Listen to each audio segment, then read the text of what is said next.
Hot Shots. It's bound to get heavy. Big brother, big brother, big brother, big brother, big brother, big brother. Welcome to BBA Daily with Zibby. Big brother, big brother, hot shot. Big brother, hot shot. If you got the talent, this could be your time. So rise to the challenge like you destined to shine. It's Big Brother like you never seen it, feel it. Hot shots. Big brother, hot shot. Let the conversation begin. Hello Africa, I'm Zibby and tune into BBA Daily with Zibby, the podcast. And like I always say, Z-I-B-B-Y is what I go by. Absolutely crazy few weeks with all the drama from the week before the finale, and of course all the drama after the finale, which is still happening, by the way. I just want to say a huge thank you to everyone who's tuned in, who's listened, who's downloaded, who's retweeted, who has spread a link. Anything to do with the BBA podcast. Thank you so much. Zibby here, really appreciate it. Okay, we've got a special guest in the hot seat today. It's the housemate from Zimbabwe, JJ Jeromeo Arab. Now JJ has people who will love him and people who don't love him. But regardless of wherever we fall, it's time to have a chat with JJ as he gives us his own take on everything that happened in 63 days and, well, a bit more. I'm really interested with this interview because there's so much I'm dying to know. And later on in the interview, we get a chance to listen to JJ's new music entitled Rich. And of course, we find out all the info about what happened, really, on that last week. So, don't go anywhere, keep it locked because JJ is right here. You know what, let's keep it moving. Hello, JJ. Hello, JJ. What's happening, Zibby? I'm great, how are you? I'm not too bad.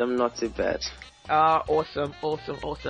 So, it's been an amazing, 63 days plus. How do you feel right now? Well, to be honest, right now I'm really busy. I've got so many different interviews and so many people to meet, working on new collaborations, music-wise, So, it's kind of weird because you come out of the house where you're chilling. It's kind of weird, but I'm enjoying it. It's quite amazing as well. It's blessed. Last year, I saw you come into the house as a fake housemate, as an emerald. What was that like? Yeah, that was a job. As I always say to people, for me, anything to do with screen work is a job. So I got paid for it and stuff. It was quite relaxed for me. It was like a holiday / work. But I won't lie. I made I met some real people and I made some really good friends. I mean, half of the stuff that you've seen in there was quite real. To be honest, as much as I was a fake housemate, there were some certain emotions I couldn't hide. Oh yes, that makes me go back to Delish. You sort of had a thing for Delish, and you basically walked around her every second in the house. JJ, are you a love boy, or were you just badly smitten? Wow, I was drawn to her. Delish is quite an amazing person, to be honest with you. I don't know which man wouldn't be drawn towards her. She's beautiful and she's very intelligent. Don't get it twisted. I mean, most people think that beautiful girls are dumb. She's far from it. She's very intelligent. So on an intellectual level and on a certain spiritual level, I actually was very drawn to her and I understood her. And I'm sure she understood me because we kind of talk every now and then. But as friends, she's an amazing person. How did the journey to Big Brother proper begin? Did you have to audition again, or were you just, did you get a call saying, you know what, we like as an emerald, come back? No, it's not that simple. They're if you want to come in the house, you have to audition. So I went through the process all over again, and it was a long process, but at the end of the day, I feel like it was worth it because I met some more amazing people this time around as well. So, let's talk about growing up. Grew up in Zimbabwe, 17 years in Zimbabwe. I spent about 5 and a bit years in the UK, just trying to understand entertainment a little bit better. So, but I grew up in Zim. Went to primary school and high school in Zimbabwe. So I ended up going to college and studying media, TV, and film. Oh, right. Okay, so that's where the background, comes from, the acting, the screenwriting, and everything else you do. No, I've been like that. Yeah, it's part of it. Been acting since I was 6, 5, 6, yeah. Okay. So. Well, right. Okay, JJ, I need to say this. There's been like a lot of people do not believe you're 23. I don't know, probably because you look older, and I think the beards didn't help. Are you really 23? You can tell us now. Yes, I'm born on the 27th of December 1990. I'm just unlucky. Like, a lot of stress has forced me to look this way. Oh, wow. Okay. Because that was like a huge battle on social media. Can you guess JJ's real age? I'm not even kidding, but I was one of those people that said, nah, he can't be 23. But the thing is, you know, you've done so much, so that's why sometimes, especially when you grow up in Africa, like, things are different here. Yeah. If you were, you know, in a different country, to say, okay, you know, at an early age, you probably started ballet. You know, in Africa, when a 23-year-old, I've done this, you've probably done like 20 things, so it's, you know, sometimes it's a bit hard for us to come to terms with. Yeah, I figured. So that means you must have had a very busy life while you were younger, and probably not enough time to, you know, have fun and do stuff like that. Yeah, my mom and them, they kind of also struggled to keep up with me because it was always one thing to the next thing to the next thing. So, like, yeah, it was actually, it's quite interesting, but at the same time, as you said, I was pretty much used to just concentrating on work and more work and more work and no play. So, yeah. Let's talk about your music, because you're a singer and you've written, and we saw you write some songs for Samantha in the house. I remember a particular scene where you were having a chat with Idris, and you talked about, you know, after you'd write the songs, you'd, you know, rip them up or something. Why do you do that? Because certain things I use my writing to vent. You know, I use it usually to channel certain energies, and once the energies are there and I can visually see them, I feel there's no need for them. They've helped me get over what I needed to get over at the time. So just to help me get to grips with reality, I usually put down a lot of stuff on paper, and as soon as it's on paper, it's done, it's finished, that chapter's closed. So that's how I deal with things. The thing with Samantha, was it a strategy, or were you absolutely crazy about her? I wouldn't say I'm crazy. Like, what happened with Samantha was actually, I don't know if God had put me in that position, because if you remember correctly, Louis had a thing for Mira, and I actually told him to go ahead. I gave him the go ahead. I was like, dude, you can take my bed. Like, you can go chill with her. And it just so happened that Louis' bed was next to Samantha's. And I used to have, like, conversations with Samantha at night. And I began to understand her a little bit more. And that's the thing with getting to know people, is when they open up to you, it's hard not to fall in love with them when you hear what they've been through. You know, so, like, I wouldn't say that I'm head over heels for Samantha, but I'd say I still got a lot of love and respect for her as an individual, you know. It did seem like, I'm going to say this, when housemate profiles were released, I saw a video of you and Alisa. So I think it was a bit unfair, because I said, you know, they've had a chance. Why don't, you know, other people we don't know have a chance? And it occurred to me it might either work for you guys or work against you guys, because some people might reason the way I am and say, but they've had a chance, and, you know, that gives them an advantage, which is unfair to the others. And then some other people might be like, you know what, people knew them from the last time, they've got fans, so it'll help them. So do you think come back, do you think it helped or it hindered you? To be honest with you, I don't think it actually made a difference, because I look at even with Zimbabwe. Zimbabwe didn't know who I was, and the first week I actually lost the Zimbabwe vote to Butterfly, but the last week I actually got it. You know, so, like, for me, a lot of the names in there were bigger than I am. You know, when it comes to Africa. So I went in there and I said, I'm here to entertain. I'm here to learn. You know, I'm here to network. I'm here to see what's in here and hopefully work with some of the talent that's here. So I don't think it's all about Africa. It's nothing to do with that house. It doesn't matter whether you've been in that house before or not. It's all about Africa and personalities. And I think that the best personalities were there in the final. Like, you know, honestly, Tayo and Idris are amazing people. Whichever way you put it, I'm not gonna lie to you. Like, if you actually got to chill with these guys, you'd know how amazing they are. And it's down to personality. It's not how talented you are. Because, to be honest with you, nowadays, personality sells. You could put Tayo's face on anything, and I guarantee you it would sell. Just because people know who Tayo is. You know, he's a very loving person, and at the end of the day, I do believe that it is down to personality and not, you know, how many people know you. Because people may know you but hate you. I think you sort of felt a bit of that when you came out of the house, didn't you?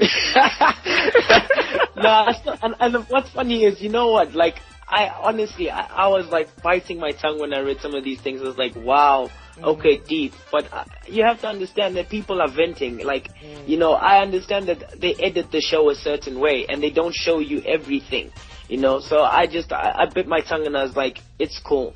I'm sure half of the people don't understand what exactly happened. And that's why it came so naturally for Tayo to forgive, to just get back to being friends. Because we both understood exactly where it came from. Let's talk about the task presentations in the house. I remember the first task. I think that was the first extravaganza, was it? I can't really remember now because there were so many, you know, art-inspired stuff. Okay, so I remember you had an encore performance at the end of the presentation. Were you being slightly dodgy, sneaking that spot? Because a lot of the housemates had things to say about it after that. They weren't too pleased that you had that spot. So was that you trying to put yourself in the limelight, or, you know, was that planned? Actually, that was planned. And to be honest with you, I never even made that decision. It was made by everyone else, because the first time I actually performed that piece in the house, I was so emotional, and a lot of people were emotional, and we didn't want to affect their pieces, you know, because if I performed it in the beginning, like a lot of people were crying the first time I performed it, so we didn't want to affect their pieces. That's why we decided to put it there, is just in case people got emotional again. And for me, it's a very hard piece to perform because of what it means to me, you know.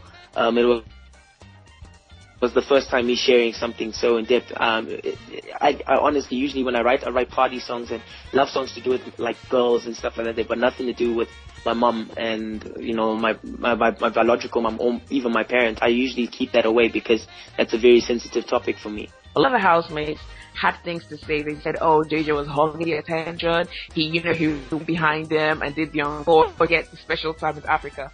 Did you at some point think people were worrying too much about Africa?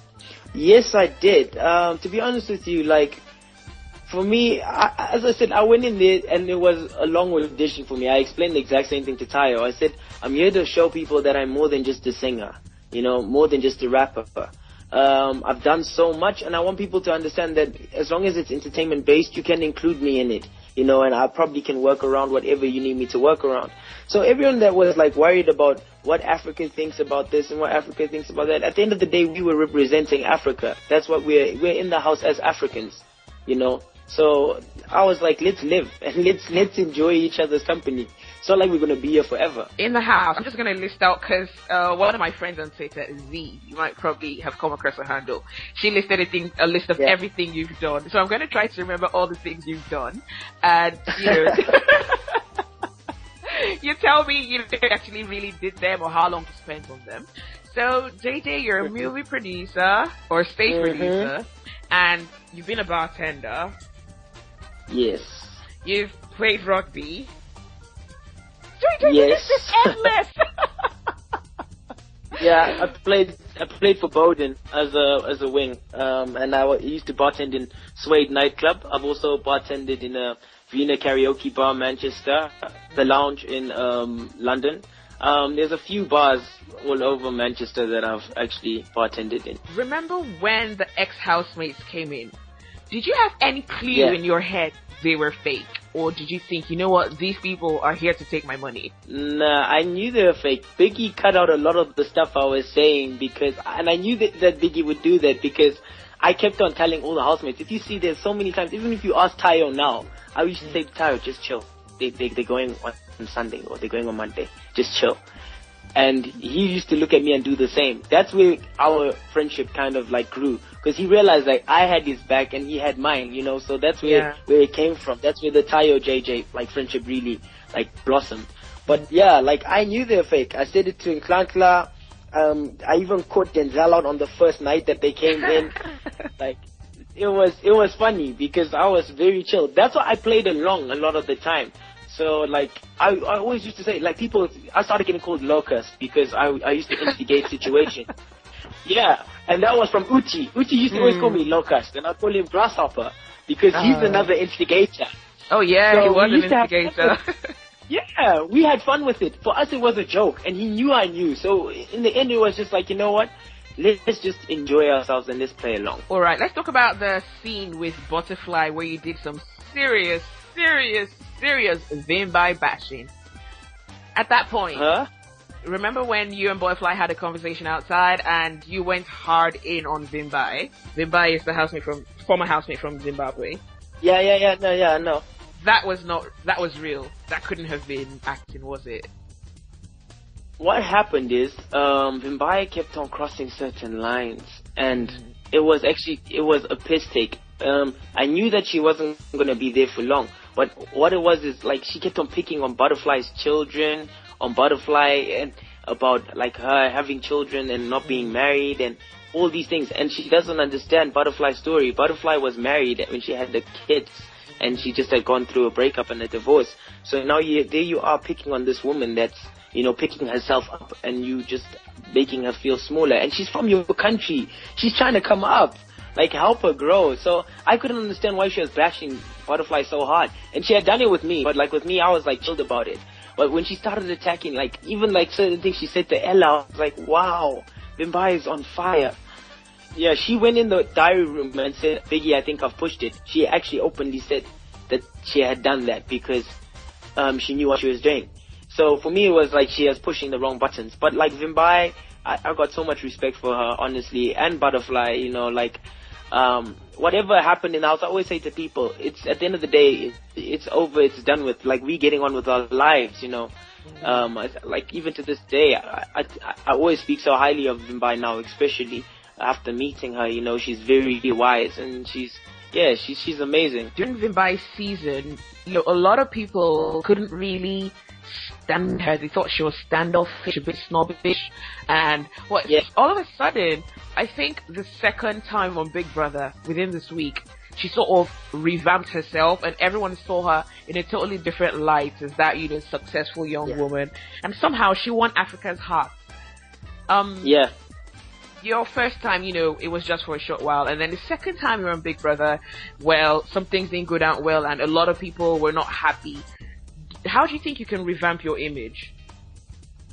To be honest with you, like, for me, with Africa, I've always loved Africa, and that's why I've come back. I'm hoping to, like, work with a bunch of different people and, you know, be able to learn more than anything.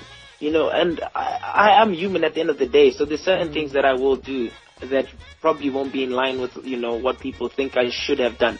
But if you were put in that situation, and if I were to badmouth you and say a bunch of things and put you in a corner verbally, and, you know, try and bring you down, how would you react? You know, at the end of the day, as I said, like, it was that one incident especially.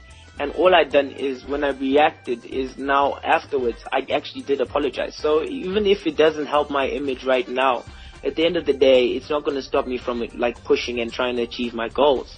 You know, and I know that even, like, Tayo himself as a brother is cheering me on. So I'm happy. I'm happy because I know we're good. Over the course of the show, I mean, there were certain times I was like, JJ! You know? Yeah. Do you get that reaction a lot, you know, outside Big Brother? Like, when people can't keep up or people don't understand, do you get people just, you know, screaming like, Do you ever get that? Yeah, well, yeah, a lot. What happens is, I'm thinking on a different wavelength, and Sankta always said, the problem is you see the finished product before anyone else does. That's a problem. So, like, even like when I'm in an argument, I usually know where the argument's going. If you see, like, I ran away from so many different incidences that happened in the house, like the Shayla Tayo incident. They first started off talking and asking people's opinions. As soon as I seen that happen, I ran. I literally went into the house. I was like, I'm out, because I could see where it was going, you know. And I was like, oh, okay. When I heard the next morning, Tayo went in on Shayla, I was like, yeah, I saw that coming from a mile away. So I was gone. And that's my biggest problem is, as I said, I'm always thinking somewhere else. Like, my brain sees something else, and then people are still, like, in the present, and I'm, like, past that. So I usually get, JJ, because I'm thinking too far ahead. Okay, because, you know, a lot of times I didn't scream, like, you scream like, ah, JJ, give us a break. So, but you know, I think having the chance to speak to you, I kind of understand you a bit more than I did at first. And you know, even, yes, sometimes I think maybe I was like, oh, someone else should have gotten the spot because JJ has had his chance. It's always a good idea for us to meet someone new. But at certain times, I said, you know what, something to like in every it's about Samantha. I understand, you know, okay, wearing head over heels like you say, JJ, but, you know, you definitely know what's an attraction. Yeah. Could you sense that Samantha was not returning the emotion you were giving? To a certain extent, yeah. Like people always, like she always goes on what people have said outside the house and stuff, like about certain things. But we had a lot of conversations, and like a lot of people are tweeting me like, have you guys gone on that date that you promised in the house and what. For me, what happened in the house it's what happened in the house, you know. Let's move on to last week and the emergence of the three suckers. Tell us about that. Where did that come from? Three suckers. We kept on messing up in our relationships, like in the house. Like, in general, we'd approach girls and not get the reactions that we wanted back. You know, like, it just went through that with Khoitse first, and then Klankla was being bossed around by Shayla most of the time, and then me, it was the whole Samantha incident, like, you know, and we laughed it off, and that was our way of making it, like, you know, we called ourselves suckers, because here we are running around chasing these girls. Exactly. Ah, right. I didn't get that. I thought it was just an annoying term. I didn't understand it was you guys are suckers for love. Yeah. So that's what it was. And it kind of like, that's where it came from. And we ran with it. And we had fun. We made so much fun out of ourselves that we actually felt, you know, we started feeling good about ourselves, even though things weren't really happening for us. So that's what it was. That's how the suckers started up. We'll take a break now and use this opportunity to listen to banging new music from JJ Jeromeo Arab entitled Rich. Don't go anywhere. We'll be right back.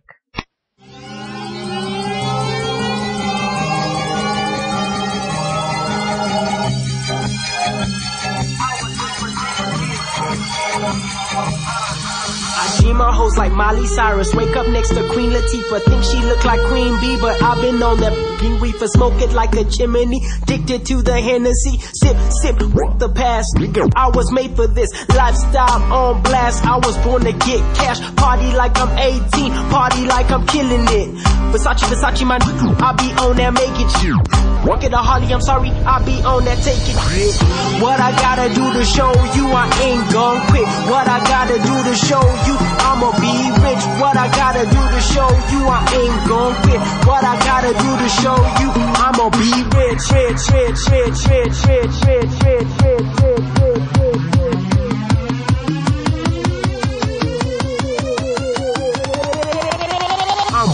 I'ma be rich.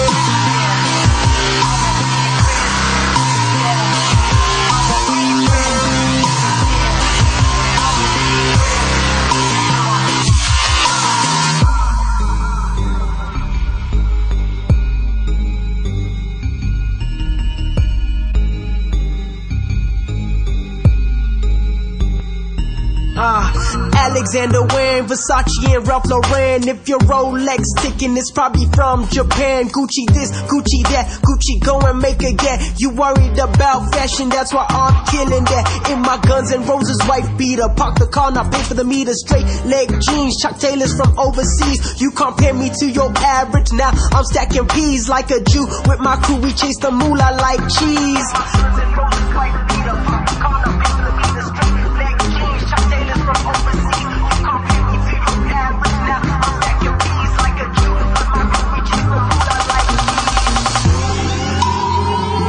It's all about the drop. It's all about the drop. 'Cause I'ma make it hot. It's all about the drop.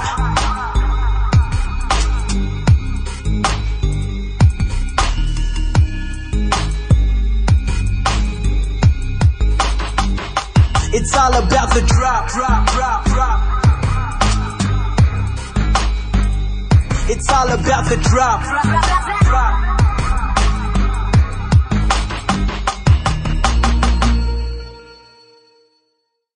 Let's talk about a conversation you and the two suckers, I can't say three because, you, two suckers and Butterfly had. This was a very sensitive thing for a lot of viewers, not just Nigerians, but people all across Africa. Yeah. It was the conversation and the plot to actually pee in Tayo's drinks and cook him chest hair. JJ, what the flip were you thinking? No. What had happened is, okay, we were slightly pissed off because, we were chilling in the house and they came in and they started making noise. And so when we left, Tayo came to the door and started, making noise by the door when we were, right outside. Mm-hmm. So we were venting and we were making a joke out of everything. And then Chancellor was like, oh yeah, probably pissing his drink. And I was like, no. And then I said something, and then someone said something, and then someone said something. But if you remember, if you recall, right at the end, we said to Butterfly and Idris that, guys, all you have to do is baby powder them.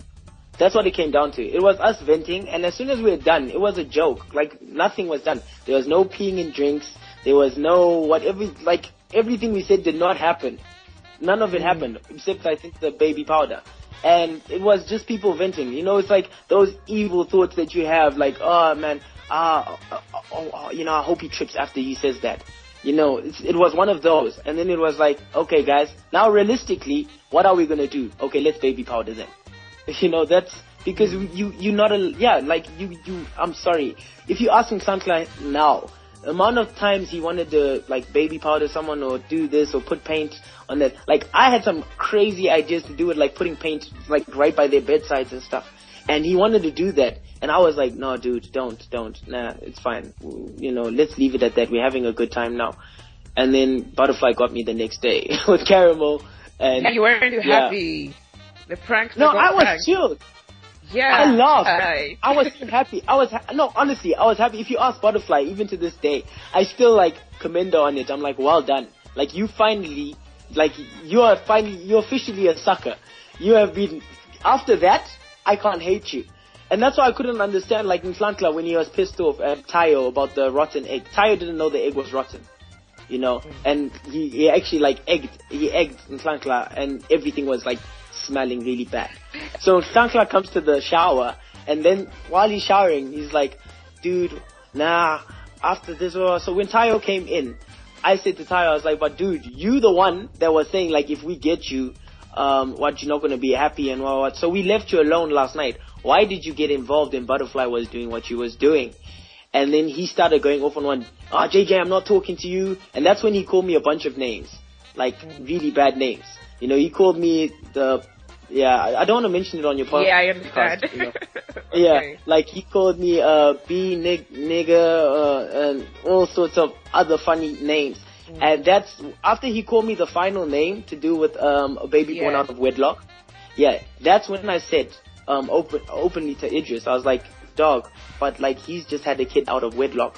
So what does that make his son? And I took that back. I had to apologize because I realized I dragged baby Toye in to our argument, which I never should have done. But at the end of the day, as I said, that's where it came from. Is it never came out of the blue. I have no hate for Tayo. We are arguing. We're we're brothers. We're bound to fight. I mean, it's fake. If we don't fight, that's fake. If we're always smiling with each other and that's fake. Because the truth is, there's some days that you fight with your siblings, and that's just how it is, And some things, in fact, family says the most. They say the worst things, and I know that for a fact because my family's done that with me 1,001 times. Okay. So I understand that I did cross the line, and that's why I apologize. I didn't apologize for the sake of every fan out there. No, I apologize because genuinely it actually meant a lot that he understood that I didn't mean it. It came from a place because I felt like he was attacking me. So we cool. Honestly, I actually hate talking about this situation because it's very emotional. But at the same time, I feel like maybe it's only fair for me to get it off my chest and hopefully openly say why I made a public apology is because I said to his family that I would do so. I said I would make a public apology, but otherwise, like, I'd already apologized to the family themselves, to Tayo. Yeah. Okay, let's flash back to that night, the whole alleged P incident. I spoke to some people on the phone, like, when because I was aware watching. So when I started getting messages on my phone, can you see what's going on and stuff? I said, okay, you know what? I'm going to get on the phone. I need to confirm. So I started getting on the phone to people who had said they had seen you guys with Tayo's drink, but no one could actually confirm what was put in the drink. Was it water that was put in? Were you seen around the drink? No, not that I can. Honestly speaking, nothing was done to Tayo's drink. That much I can honestly and openly say. If anything did happen, trust me, all of us would have literally been kicked out of the house that very second. There's certain things you cannot do, point blank, and nothing was done to his drink. That's the truth.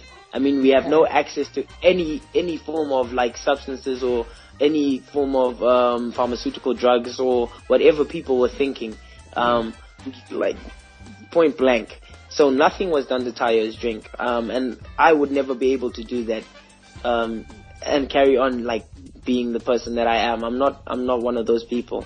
If anything, I'll baby powder him or that's Jay for you. I even fail to egg people. I can't hit people in the face. Like I'm whack when it comes to stuff like that. It hurts me more than it hurts the other person. So trust me, like I can openly say that nothing was done. I did tweet some things because I got on the phone and I tried to speak to people, and some people said, you know what, we saw them with a bottle, but we don't know if they put anything, we don't know what was put in it, and a lot of the conclusion was drawn from the conversation you guys had earlier.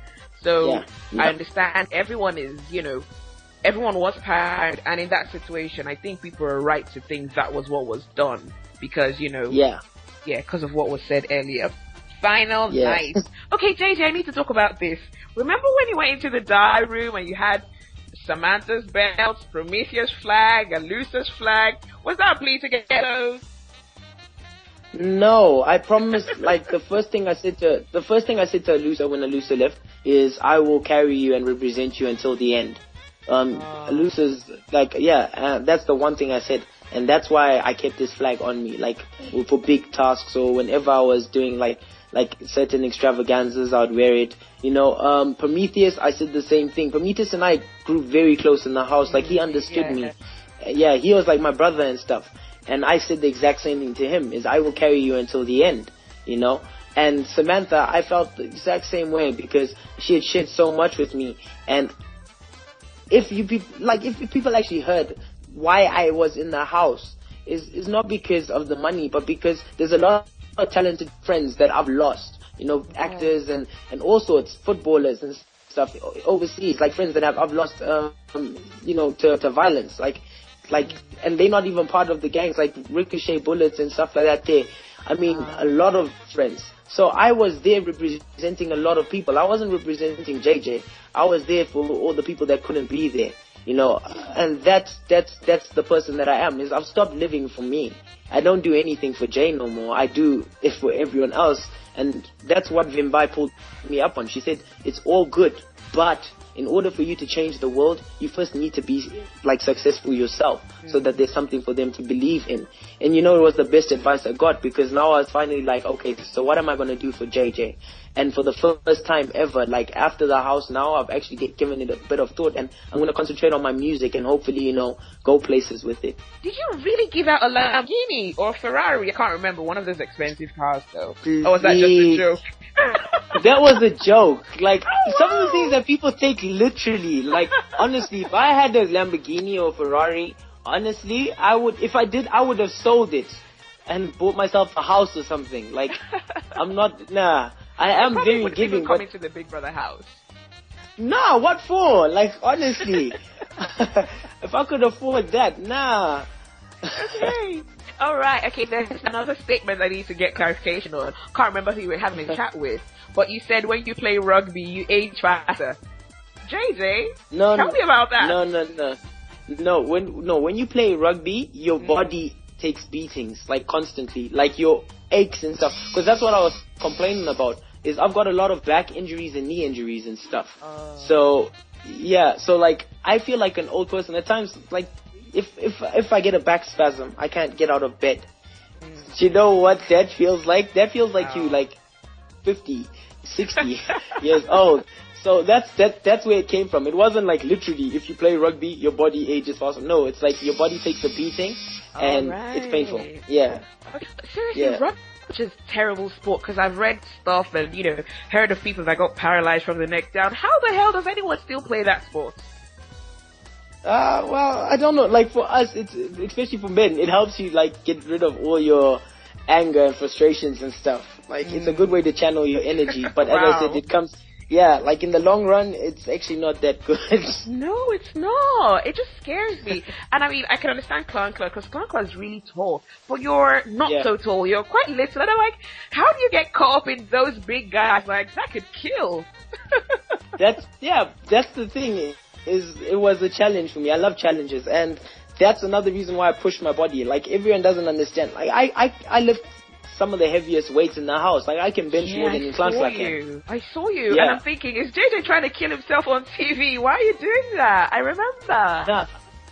And that is a lightweight for me. Like whatever Klankla plays with is light. Klankla probably could squat more than me, but like upper body wise, I'm way stronger. And he also said it. He was like, no, that's how I know for sure that you played rugby. And I was forced to because I was so small. I had to make sure that my body was strong enough to take the beating. So JJ, what are your plans after Big Brother? I mean, you talked about your music. Any plans to direct, produce, maybe? What are your plans? You see, I'd love to film something, but as I said, I need a lot of funding for the movies that I've got planned. I'm going to do a lot of script writing while I'm concentrating on my music because I've got so many ideas. But I'm mainly concentrating on my music right now, I want to collaborate with a lot of artists all over the continent, and as I said, I want to learn from them more than anything.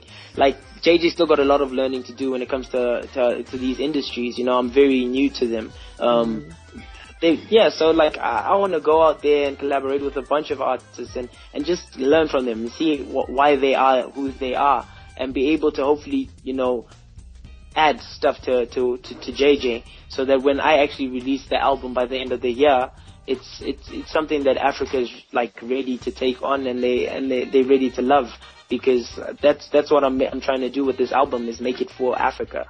Are you going to be singing or rapping more? Because I mean, you're a good singer, but I think you're a better rapper. Like, that's why I think. I think hearing you rap is really cool. So which would you focus on more, singing or rapping? I'll be draking. That's all I'll say. What is draking? Draking, you be singing and rapping in a way, Oh really? And is that a real phrase? Yeah. Where have I been? It's become the phrase. That's what it's become. Like, and hopefully I won't have to T-Pain too much, but I mean, like, hopefully not.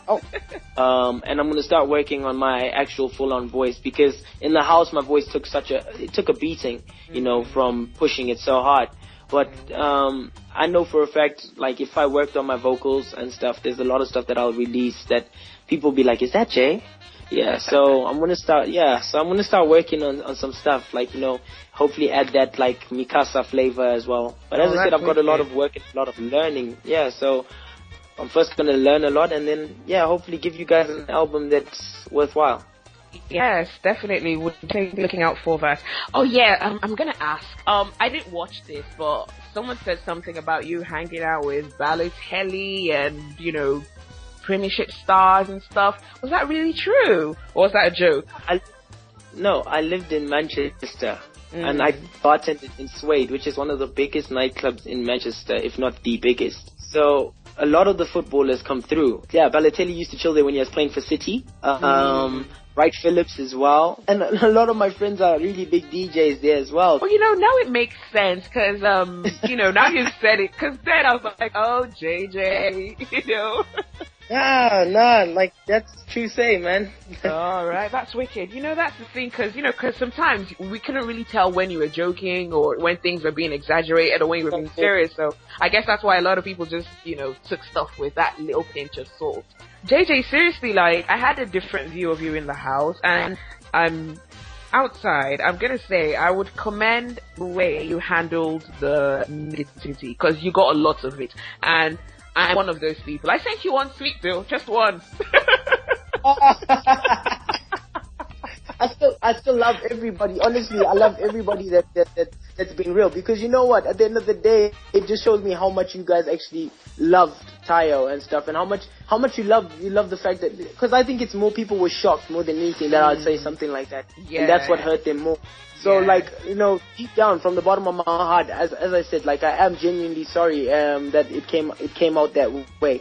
It came from a place that wasn't really, it wasn't a good place, and that's why I apologize. But as I said, it was a fight between brothers. Don't look at it as a fight between enemies, because not once did I ever nominate Tayo, because I never felt the need to. I felt like he was a brother and I wouldn't know, because I love Tayo to bits. People may think that this is but he knows himself, so that's all that counts right now. That's the important thing, exactly. You guys know where you stand, but you guys have talked it out, and that's cool. But to be honest, if someone else had a baby, even if it wasn't Tayo, if maybe someone else had a baby, and maybe like Sabina, my bad, where did Sabrina come from? So I understand Sabina has a baby, so if someone in the house had said the same thing about Sabina's baby, I would have been flipping pissed as well, So it's not just about Tayo, it's about, we sort of see babies as like innocent and they don't know what's going on, so that's I think. I mean, like, it wasn't the first time it happened, because Tayo went there when my father came into the house. Tayo said something like about me and my father, and it just stood up for me, and then they started fighting then. And then he knew that I was adopted and stuff, and he knew that I was born. Can I just out of wedlock. To be honest, Tayo had no idea from the conversation we saw, because you weren't there. And I know, everyone took the mickey, about your height. Yeah. No, I'm talking about the second time round, like the last night. He only found out, and he came out to me, and he, like, when he found out that I was adopted and stuff, like, he came up to me and was like, bro, I never knew. And I was like, dog, I understand. Like, I can't expect you to know things that I haven't shared with you, So don't stress. I actually said to him, don't stress, it's cool. Like, yeah, I'm adopted. Like, my biological mom had me at 13, Wow. So yeah, that's also another. I was in the incubator for like two weeks before they gave me to my mom and them, because it was a premature birth. So I did apologize, because I didn't mean it that way, and it came out the wrong way. I was like, I'm done with it, and Tayo is too. There's no need for us to carry on going over this. Yeah. And I keep on saying one love, one blood, and I'm getting like all this hate, like, nah, whatever. Midget boy, and I'm like, oh, okay, dope. Oh, wow, thank you. But seriously though, you're really patient. Like, I can't believe you didn't block me. Seriously, it was just one, but I was really mad, and I expected to get blocked. And I was like, wait, how did JJ not block me? Like, do you know how many people are messaging me rubbish? If I blocked everyone, I bet you, like, I'll have no followers. Honestly, to be honest, I understood, and more than anything, like, I still got a lot of love for people in general. I mean, even there's a lot of people that were like throwing hate around and are messaging me now and like have asked me to explain myself, and I've done that, with people that ask me what happened and want to know, and genuinely are like hurt by it and want to understand.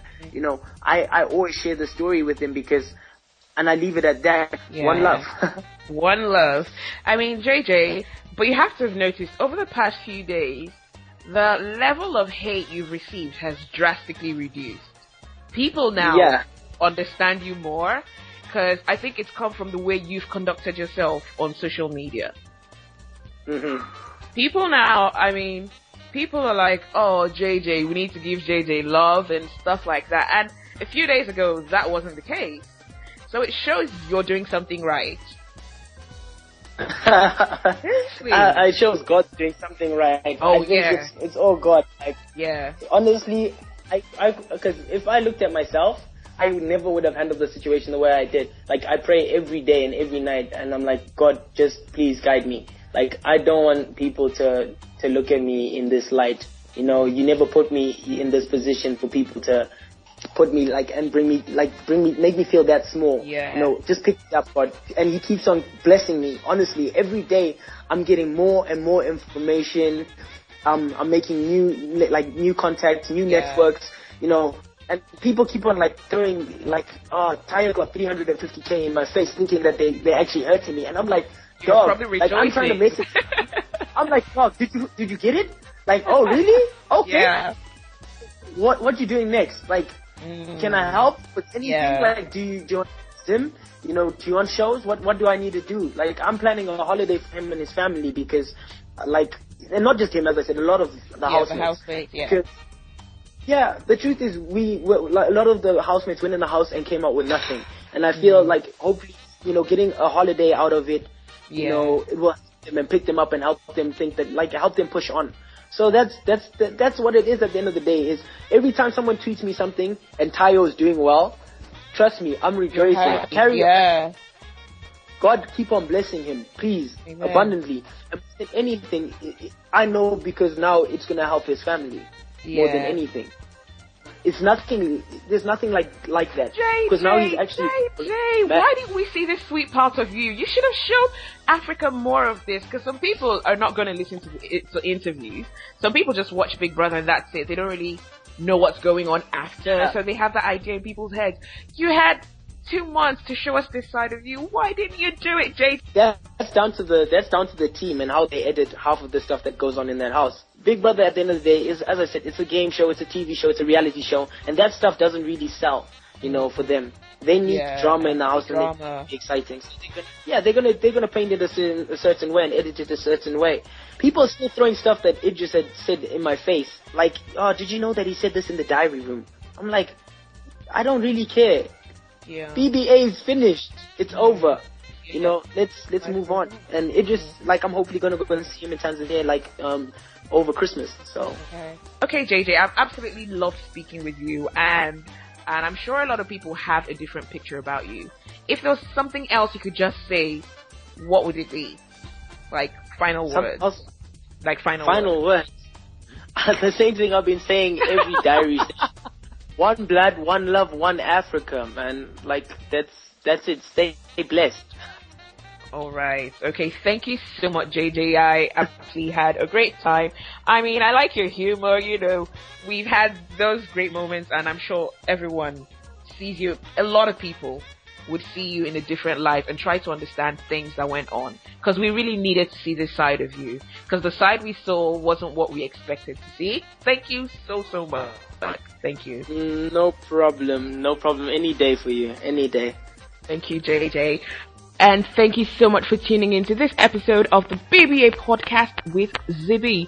Don't forget, you can catch all the episodes, including interviews with other housemates, on the website www.thezibbyshow.com. And of course, stay tuned for more interviews which I've done. I just need to get them up. And of course, a lot more which are to come. Thank you so much for tuning in. Don't forget the website is www.thezibbyshow.com, and you can find me on Twitter at ZibbyJ.